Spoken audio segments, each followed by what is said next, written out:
बच्चों, और आज हम लोग क्लास 11th में जो है कुछ आपको वीडियो शेयर करने वाले हैं। और आप लोग जो है क्लास 10 से 11th में एंट्री किए हैं और आप लोग के कुछ एग्जाम भी अभी पेंडिंग में है और उम्मीद करेंगे कि अच्छा ही होगा। अब समस्या यहाँ पे आप लोग की ये भी आती है बच्चों कि हम लोग जो है अब कॉमर्स लें, क्या लें, कैसे लें, लेकिन एक सबसे बड़ी बात है, यदि आप लोग मेरा क्लास ज्वाइन करते हैं और पढ़ते हैं तो निश्चित रूप से आप लोगों को किसी दूसरे सेक्शन में, किसी दूसरे में जाने की जरूरत नहीं पड़ेगी, क्योंकि आपको ये लगा होगा कि केमिस्ट्री जो है कैसे है, क्या है। तो ये समझा जाए केमिस्ट्री बहुत ही आसान है, लेकिन एक दो चीजों को लिया जाए तो, क्योंकि बहुत से बच्चे हैं जो ये पहले ही होपलेस हो जाते हैं कि हम क्या पढ़ें, कैसे पढ़ें, या बहुत कठिन है, ऐसे छोड़ देते हैं। तो कठिन तो देखा जाए तो सब कुछ है, जिंदगी जीना भी कठिन है, लेकिन एक दो कामों से हम लोग जो है केमिस्ट्री को बहुत बेहतर बना सकते हैं। आपने क्या किया पूरे साल भर, आज पढ़ेंगे, कल पढ़ेंगे, रात में पढ़ेंगे, और ऐसे करते करते आप पूरे एक साल गंवा देते हैं। लेकिन अब आपको गंवाने की जरूरत नहीं है, पर डे आप लोग को कुछ क्वेश्चन लर्न करने की और समझने की जरूरत है। तो सबसे पहले हम लोग जो है स्टार्ट करते हैं, केमिस्ट्री है क्या। जैसे कि बहुत सी केमिस्ट्री, बहुत से आप पढ़े होंगे लोगों से, तो सबसे बड़ी बात दिक्कत ये आती है कि मैं भी देखता हूँ कि बहुत से बच्चों को केमिस्ट्री का डिफिनेशन तक नहीं पता रहता, बड़ी समस्या होती है। फिर पूछता है आदमी, भाई क्या पढ़ते हैं, क्या, तो केमिस्ट्री का डिफिनेशन तक पता नहीं, तो फिर आगे पढ़ना थोड़ा सा आप लोगों को मुश्किल हो जाता है।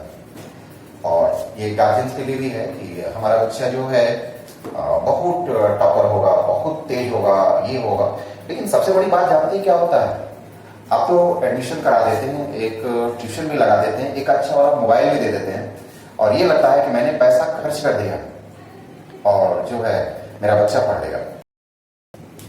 और इस समय लॉकडाउन चल रहा है, अब अपने बच्चों पर ध्यान दें। आप जो है 2 घंटे, 8 घंटे नहीं बैठ सकते, तो कम से कम इतना तो कर सकते हैं, भाई साहब 2 क्वेश्चन दे करके 10 मिनट के बाद उससे मिलिए, आपने क्या किया। मैं मान लेता हूं बच्चा नहीं पढ़ेगा, सपोज है, आप उसे लेके बैठ के पढ़ना शुरू कर दीजिए, भाई लाओ हम पढ़ते हैं, देखते हैं, तुम्हारे बदले में हम याद करते हैं। फिर वो बच्चा अपने आप जो है पढ़ने लगेगा। लेकिन यदि आप सोचेंगे कि हमने सारे पैसे खर्च कर दिए, एक बड़े से अच्छे कॉलेज में एडमिशन करा दिया और मेरा बच्चा पढ़ लेगा, ऐसा नहीं होगा। क्योंकि मैं हर साल कम से कम 400 से 500 बच्चों को मैं देख रहा हूँ, पढ़ा रहा हूँ। ऐसे ही बहुत से गार्जियंस आते हैं, कहते हैं मैं क्या कर सकता हूँ, बहुत से पैसे मैंने खर्च किया। नहीं, पैसे खर्च किया, समय नहीं खर्च किया। आप उस पर 10 मिनट का समय देखिए और फिर देखिए फिर बात क्या होगी। फिर हम लोग चलते हैं आप केमिस्ट्री में।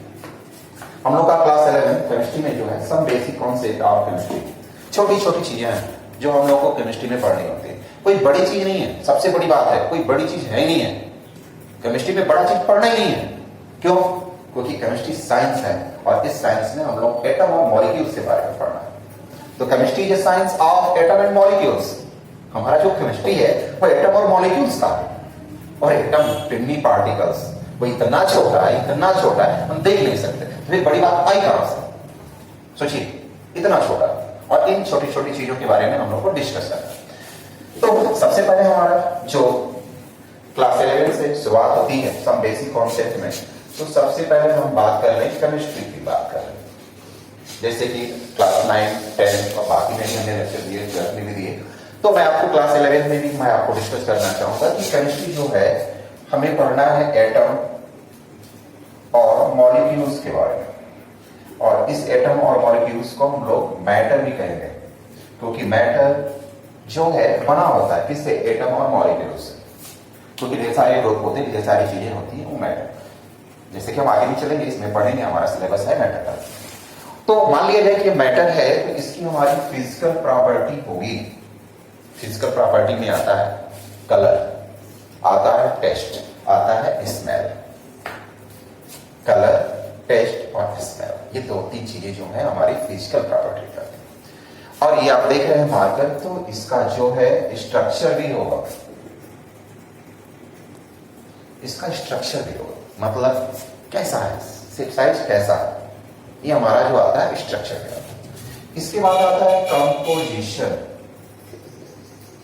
मतलब जैसे H2O एक मैटर है, एक सबस्टेंस है, इसमें हाइड्रोजन कितना परसेंट है, ऑक्सीजन कितना परसेंट है। जैसे मान लीजिए एसिड की बात करें, H2SO4 हाइड्रोजन कितना परसेंट है, सल्फर कितना परसेंट है, ऑक्सीजन कितना परसेंट। जैसे आप मेडिकल स्टोर पे जाते हैं और आपको एक सिप्ला कंपनी का एक मेडिसिन लेना है और उस दुकान वाले के पास नहीं है, तो कहता भाई साहब इसका एक सब्स्टिट्यूट है, मतलब उसमें ये पैरासिटामॉल है, इसमें ये है तो इसमें भी, मतलब उसका परसेंटेज है, बस एक नेमिंग चेंज हुआ। मतलब हमें ये जानना होता है कि उस मैटर में जो जो पार्टिसिपेट किया है वो कितना परसेंट है, 10% है, 20%। हम आपको निकालना भी समझाएंगे और इसके लिए आएगा हम लोग का empirical formula and molecular formula. बहुत मजेदार है चैप्टर है और इजी वे में आप समझेंगे। इसके साथ साथ हमारा आता है केमिकल चेंज। तो हमारी केमिस्ट्री की डेफिनेशन बन गई कि केमिस्ट्री जो है साइंस का एक ब्रांच है जिसमें हम लोग उसकी फिजिकल प्रॉपर्टी, स्ट्रक्चर, कंपोजिशन और केमिकल चेंजेस के बारे में बात करते हैं। The chemistry is the branch of science. We study about physical property, structure, composition, chemical changes of matter. या सीधी सी बात एक छोटे से स्टेटमेंट में कह सकते हैं कि chemistry is a science. We study about atom and molecules. हम लोग जो है एटम और मॉलिक्यूल्स पे स्टडी करते हैं, यानी कि जो हमारा साइंस है केमिस्ट्री वह एटम और मॉलिक्यूल्स का। अब इसमें हम लोग को जो है एटम क्या है, मॉलिक्यूल्स क्या है, मैटर क्या है, शुरुआत करेंगे। तो शुरुआत करते हैं मैटर से। वैसे बता दें आप लोगों को कि केमिस्ट्री जो है एक केमिया वर्ड से बना हुआ है, केमिया। और इस केमिया का मतलब ब्लैक स्वाइल, जिसका मतलब होता है काली मिट्टी। और ये हमारा इजिप्ट है, वहीं से लिया गया है। हमारे यहाँ भी काली मिट्टी है, हर जगह देखेंगे दियारा वगैरह चित्र में या बहुत सी जगहों में काली।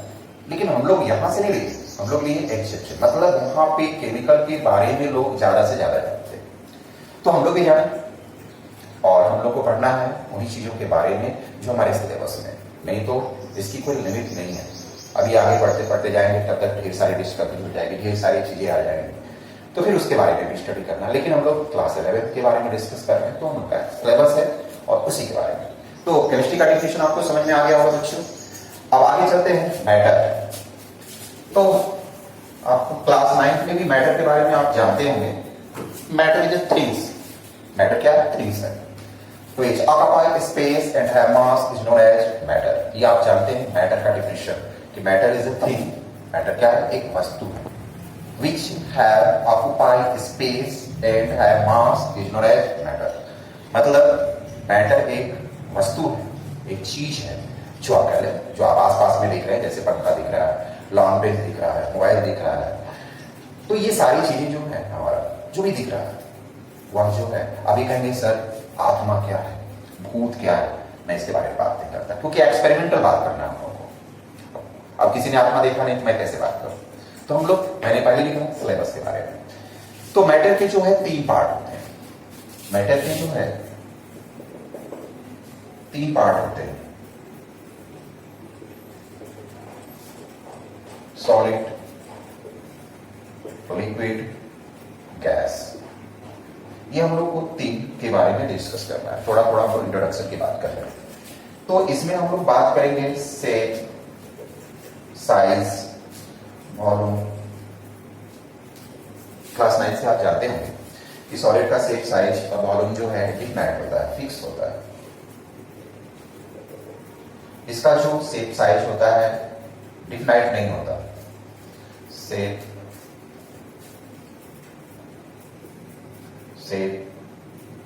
साइज जो है नो डिफाइंड। ये शेप साइज जो है डिफाइंड नहीं होगा, लेकिन वॉल्यूम जो है हमारा डिफाइंड होगा, डिफाइंड। और इसमें जो है शेप, साइज, वॉल्यूम, इनमें से कुछ भी जो है डिफाइंड नहीं होता है। इसमें से कुछ भी नहीं। ये हमारा 3 पार्ट है और ये हमारा फिजिकल के अकॉर्डिंग जो है हम लोग मैटर को 3 पार्ट में, सॉलिड, लिक्विड और गैस के बारे में डिस्कस किया। अब इसमें हम लोग को मैटर को जो है केमिकली जो है बात करेंगे क्योंकि हम केमिस्ट्री पढ़ रहे हैं। तो इसमें हमारा आता है इस मैटर के 2 पार्ट। एक होता है मिक्सचर और दूसरा होता है प्योर सब्सटेंस। तो मिक्सचर की बात कर लिया है। तो मिक्सचर में हमारा जो है, आप कुछ भी ले लीजिए। आपके पास चीनी है, आपके पास आसपास में बालू भी हो, या आप एग्जाम्पल में सलाद ले सकते हैं, जिसमें आप प्याज, नींबू, खीरा, मूली, जो आप चाहे वो मिला लेते हैं। कितना अमाउंट में मिलाते हैं ये कोई नहीं पूछता, कभी 2 मिलाते हैं, कभी 4, या मिक्सचर या किसी भी रेशियो में मिलाया जा सकता है और इसी को मिक्सचर करते हैं। When 2 or more substances mixed with each other in any ratio, आप किसी भी रेशियो में मिलाएं, और किसी भी रेशियो में मिलाने पे जो सबस्टांस बनता है, जो आता है, जो रिजल्ट आता है, उसी को हम लोग मिक्सचर करते हैं। फिर से सुनेंगे, when 2 or more substances, कम से कम 2 होना चाहिए। अभी नहीं कि आपने एक को लिया और एक मिलाना शुरू किया, तो एक नहीं, कम से कम 2 or more than 2, 2 या 2 से अधिक होना चाहिए। When 2 or more substances mixed with each other in any ratio by mass is known as mixture। तो एक हमारा मिक्सचर बनता है, और दूसरा है प्योर सबस्टेंस। अब प्योर सबस्टेंस में हम लोग केमिस्ट्री के डिफिनेशन में जाना कि एटम जो है केमिस्ट्री का एक पार्ट है जिसमें हम लोग को पढ़ना है, स्टडी करना है। तो एटम में जैसे मान लिया जाए कि हमारा गोल्ड है, सोना, Fe लोहा, आयरन। जब एक को लेंगे जिसमें एक कॉन्स्टिट्यूएंट पार्टिकल्स ओनली वन, एक सिंगल एक कॉम्बिनेटेड पार्टिकल्स या सबस्टेंस होगा, तो उसको हम लोग प्योर सबस्टेंस कहते हैं, जिसमें एक से अधिक ना हो। जैसे हम लोग एक डिस्कस किया कर लिया जाए, जैसे कि एग्जांपल लिया जाए, तो हम ये देखेंगे कि एक छोटा सा ये हमारा आयरन रॉड है Fe। अब इसको कट किया जाए तो यहां पर हमारा Au नहीं होगा। यहां मान लिया जाए कि कट करके आ गया, तो हमारा जो है ये सिल्वर नहीं होगा, जब भी रहेगा तो Fe ही होगा। मतलब all constituent particles combined one type, यानी जो भी उसमें हेल्ड टुगेदर जो भी बने हुए हैं पार्टिकल्स, वह एक सिंगल, मतलब जो भी सिंगल है, जो उसकी प्रॉपर्टी है वो दूसरे की भी होनी चाहिए, तीसरी की भी होनी चाहिए, एक ही जैसा होना चाहिए, और उसी को हम लोग जो है प्योर सबस्टेंस कहते हैं। अब हम लोग मिक्सचर को 2 टाइप में डिवाइड करेंगे, एक होगा हमारा होमोजेनियस और दूसरा होगा हेटेरोजेनियस। अब होमो मतलब एक जैसा, हेटेरो मतलब अलग अलग। अब चीनी पानी को मिला लीजिए, देखेंगे उसकी एक पूरा एक कलर में दिख रहा है, एक जैसा दिख रहा है, लेकिन जब आप तेल और पानी को मिलाएंगे तो अलग अलग दिखाई देगा। वहां पे अलग अलग दिख रहा है, मतलब वो हेटेरो है, और एक जैसा दिख रहा है तो वह होमो है। आप किसी भी चीज को मिलाइए, एक जैसा दिख गया तो समझिए कि वो होमोजेनियस है, और अलग अलग कलर में दिख रहा है, अलग अलग उससे फॉर्म में दिख रहा है, अलग अलग यूनिफॉर्म में दिख रहा है, तो उसको हम लोग हेटेरोजेनियस कहते हैं। तो ये हमारे 2 टाइप्स होते हैं, होमोजेनियस और हेटेरोजेनियस। इसके साथ हमारा जो प्योर सबस्टेंस होता है वह एलिमेंट और कंपाउंड होता है। उसके 2 पार्ट होते हैं प्योर सबस्टेंस के, एलिमेंट और कंपाउंड। सबसे पहले हम कंपाउंड के बारे में डिस्कस कर लें। जैसे मिक्सचर है वैसे कंपाउंड है, लेकिन थोड़ा सा डिफरेंट है। डिफरेंट क्या है? उसमें हमने बताया कि जो मिक्सचर है वह एनी रेशियो बाय मास है, एनी रेशियो बाय मास, लेकिन हमारा जो कंपाउंड है वह फिक्स रेशियो बाय मास है। व्हेन 2 or more substances, जैसे मान लिया जाए कि हमारा H2O है, तो ये हमारा कंपाउंड है। क्यों है? क्योंकि यह जो है 2 है, इसका मास 2 है और ऑक्सीजन का 16, यानी 1:8। आप किसी भी प्रोसेस से बनाते हैं तो H2O का जो मास रेशियो होगा 1:8 होगा। तो व्हेन 2 or more substances, आप 2 ले लीजिए, 3 लीजिए, अब आप उसे क्या करें? रेट कराइए, रेट विद ईच अदर और in fix ratio by mass. वो फिक्स रेशियो में होना चाहिए।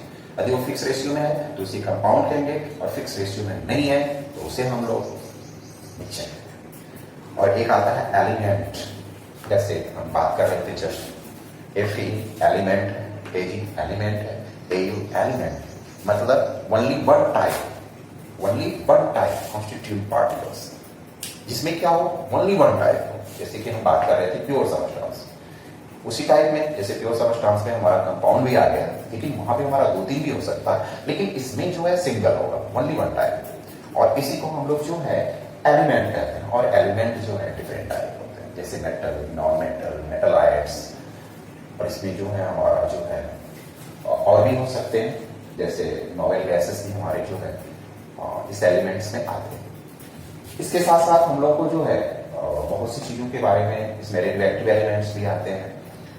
तो बहुत से एलिमेंट्स हैं जिसको हम लोग डिस्कस करेंगे, और आज हम लोग जो है इतना ही इंट्रोडक्शन है, और फिर हम लोग अगले पार्ट में मिलेंगे बच्चों।